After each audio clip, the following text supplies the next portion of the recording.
Gusto mo ba mag-Port Barton, Palawan pero wala kang idea kung magkano magagastos mo dito? Ito, bigyan kita ng tips para makatipid ka. Hello guys! Welcome back to my vlog. It's me, Casey Palawenya. For today's ganap nga guys ay pupunta tayo sa Port Barton, Palawan. Dito pala kami sumakay sa rope. Dito kayo sasakay around 450 to 500 pesos ang pamasahe. If magpapasundo kayo sa hotel, nasa 600 pesos naman. Gusto ko talaga kapag magbabiyahe ako guys ay nandito ko sa transit kasi ganitong tanawin yung gusto kong makita. Sobrang gandang pagmasdan at saka parang nalalanghap ko yung sariwang hangin. Tapos, dahil sa mahabang biyahe natin ay nagutom tayo, dito tayo kumain sa karainan ni Sapatos. Sapatos daw yung tawag kasi yun daw yung tawag sa mama nila at hindi ko alam yung buong kwento niyan guys. Basta yung kinain ko dito, worth 100 pesos kasama yung ulam tsaka kanin. Super laki ng isda guys. Then, nagbiyahe na nga tayo, fast forward na nga tayo guys. Nakarating na tayo dito sa Port Barton Terminal. Nila dito sa kanilang sasakyan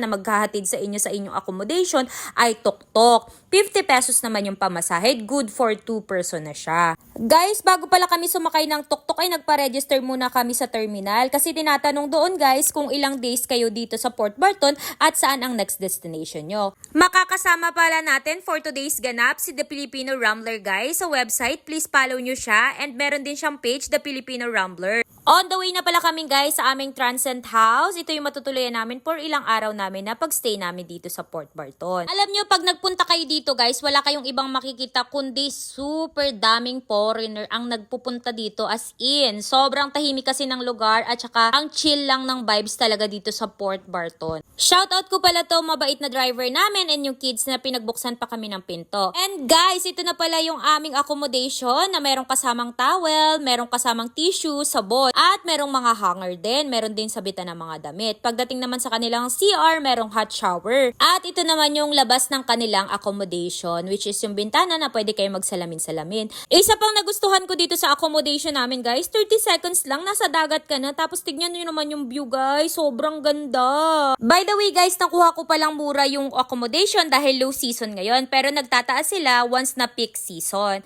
Kaya habang mas maaga pa, habang low season pa, guys, pumunta na kayo ng Port Barton para mas makatipid kayo. Ayun na nga guys, pagkarating nga namin, binaba namin yung mga gamit namin at naglakad-lakad kami dito sa Dalampagisigan. Tapos guys, habang naglalakad kami, nakakita kami ng banana queue, which is 15 pesos ata ang isa nito. Ayun, nagmerienda muna kami ng aking kaibigan. After nyan guys, ay bumalik na kami dito sa aming Transcend House, dito sa Gonzaga Transcend House. Tapos, after nung hapon, nag-chill naman kami dito sa Margarita, which is yung harapan ng aming accommodation. Alam nyo ba yung cocktail na dito guys ay napakamura lang for only 199 pesos, buy one take one na yan. Either margarita or piña colada. Tapos ganito yung kanilang bar, sobrang ganda. Dahil inabot na nga kami dito ng gabi guys, kaya naman naisipan namin na maghanap ng makakainan na super affordable lang. So naglakad-lakad na naman kami ulit at nakita namin tong trending sa TikTok na CJ Canteen Charis dyan. Dito kami kumain guys. Meron pala sila ditong binebentang mga ihaw-ihaw pero syempre hindi yan yung binili natin